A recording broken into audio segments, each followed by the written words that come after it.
ಹಲವು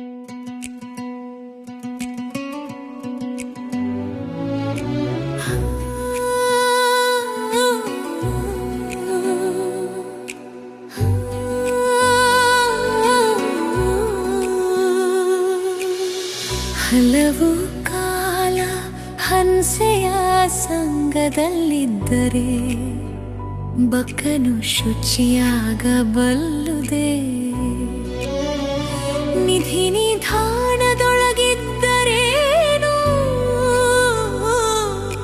ಪಾಷಾಣ ಹೊನ್ನಾಗಬಲ್ಲುದೆ.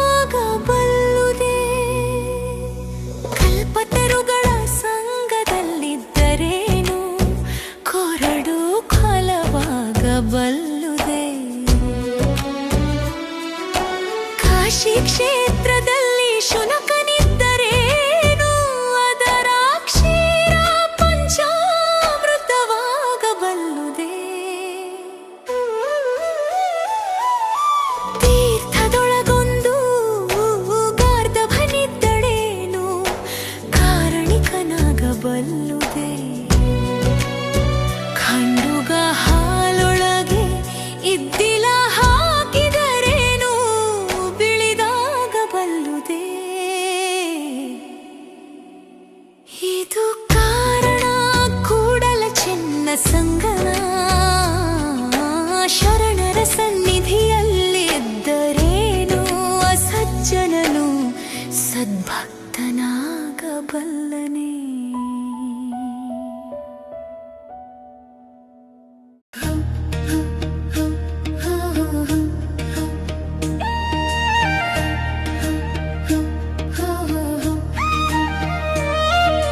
ಭಾವದಲ್ಲಿ ಗಮನ, ಪ್ರಾಣದಲ್ಲಿ ಲೋಭ, ಜಿಹ್ವೆಯಲ್ಲಿ ರುಚಿ, ಶ್ರೋತ್ರದಲ್ಲಿ ಕುಶಬ್ದ, ನಾಸಿಕದಲ್ಲಿ ದುರ್ಗಂಧ, ನೋಟದಲ್ಲಿ ಕಾಮ, ಶಬ್ದದಲ್ಲಿ ವಿರೋಧ.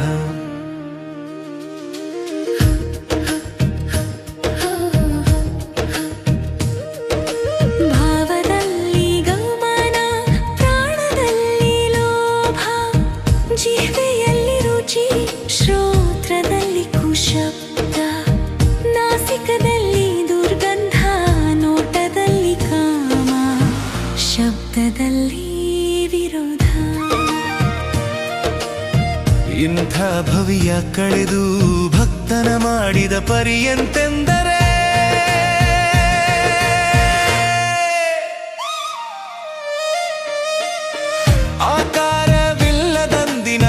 ನಿರಾಕಾರವಿಲ್ಲದಂದಿನ, ಕಾಮನ ಸುಟ್ಟ ವಿಭೂತಿಯು ಇಲ್ಲದಂದಿನ, ತ್ರಿಪುರವ ಸುಟ್ಟ ವಿಭೂತಿಯು ಇಲ್ಲದಂದಿನ, ತ್ರಿಪುರವ ಸುಟ್ಟ ವಿಭೂತಿಯು ಇಲ್ಲದಂದಿನ, ಅದಿಯಾಧಾರವಿಲ್ಲದಂದಿನ ಚಿದ್ವಿಭೂತಿಯ ತಂದು ಪಟ್ಟವ ಕಟ್ಟಿದರೆ ಭಾವಕ್ಕೆ ಗುರುವಾಯಿತು, ಪ್ರಾಣಕ್ಕೆ ಲಿಂಗವಾಯಿತು, ಜಿಹ್ವೆಗೆ ವೇ ಪ್ರಸಾದವಾಯಿತು, ಶ್ರೋತ್ರಕ್ಕೆ ಶಿವಮಂತ್ರವಾಯಿತು, ನಾಸಿಕಕ್ಕೆ ಸ್ವಾನುಭಾವ ಸುಗಂಧವಾಯಿತು, ನೋಟಕ್ಕೆ ಜಂಗಮವಾಯಿತು, ಶಬ್ದಕ್ಕೆ ಸಂಭಾಷಣೆಯಾಯಿತು. ಇಂತೀ ಪೂರ್ವ ಗುಣಗಳೆಲ್ಲವ ಕಳೆದು ಸ್ವಸ್ಥಾನ ಶುದ್ಧವಾಯಿತಾಗಿ ಕೂಡಲ ಚೆನ್ನ ಸಂಗ ನಿಂಬ ಶರಣ ಬಸವಣ್ಣನೆಂಬ ಶ್ರೀ ಗುರುವಿಂದ ಸರ್ವಾಂಗಲಿಂಗಿಯಾದೆನು. ಕೂಡಲ ಚೆನ್ನ ಸಂಗ ನಿಮ್ಮ ಶರಣ ಬಸವಣ್ಣನೆಂಬ ಶ್ರೀ ಗುರುವಿಂದ ಸರ್ವಾಂಗಲಿಂಗಿಯಾದೆನು.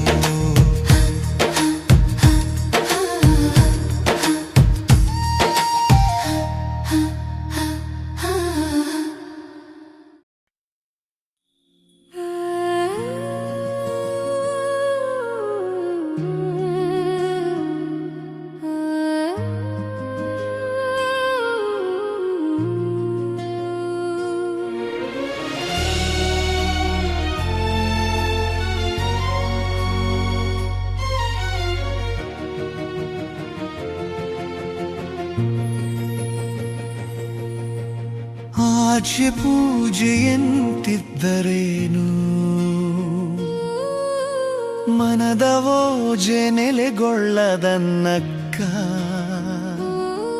ಜಲಚಾಂಡಾಲವಾದರೆ ತವರೆ ನೆಲೆಗೊಂಬುದೇ ಮನ ಚಾಂಡಾಲವಾದರೆ ಲಿಂಗ ನೆಲೆಗೊಂಬುದೇ ಭಾವವಿಟ್ಟ ಕರುವಿನಂತೆ ಅಲ್ಲಿಪ್ಪನೆ ಶಿವನು ಥಳಥಳಿಸದು ಹೊಳೆ ಹೊಳೆಯದು ಕೆರಕು ಕಲ್ಲಿನಂತೆ ಇಪ್ಪುದಯ್ಯ ಪರುಷವು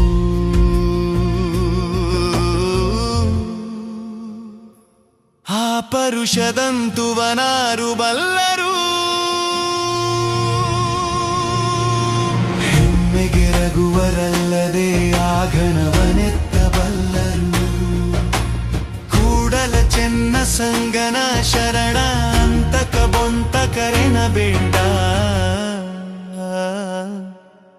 ಅವರೆಂತುವನ ಶಿವನೇ ಬಲ್ಲ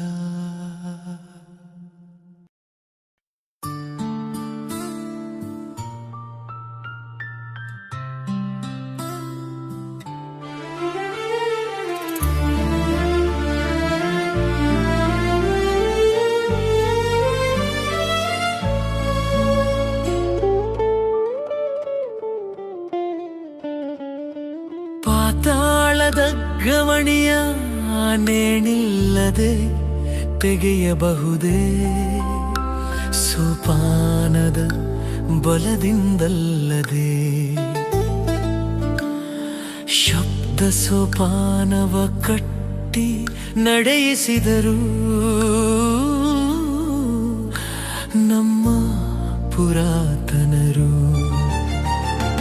ಪಾತಾಳದ ಗವಣಿಯ ನೇಣಿಲ್ಲದೆ ತೆಗೆಯಬಹುದೇ ಸೋಪಾನದ ಬಲದಿಂದಲ್ಲದೆ ಶಬ್ದ ಸೋಪಾನದ ಬಲದಿಂದ ನಿಶಬ್ದ ಸೋಪಾನವ ಕಟ್ಟಿ ನಡೆಯಿಸಿದರು ನಮ್ಮ ಪುರಾತನರು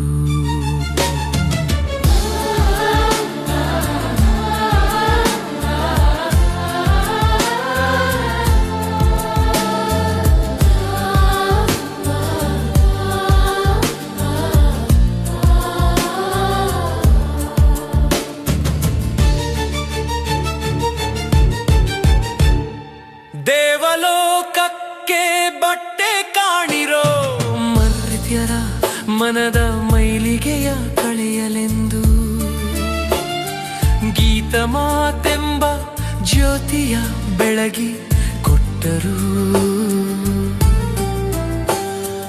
ಕೂಡಲ ಚೆನ್ನ ಸಂಗನ ಶರಣರು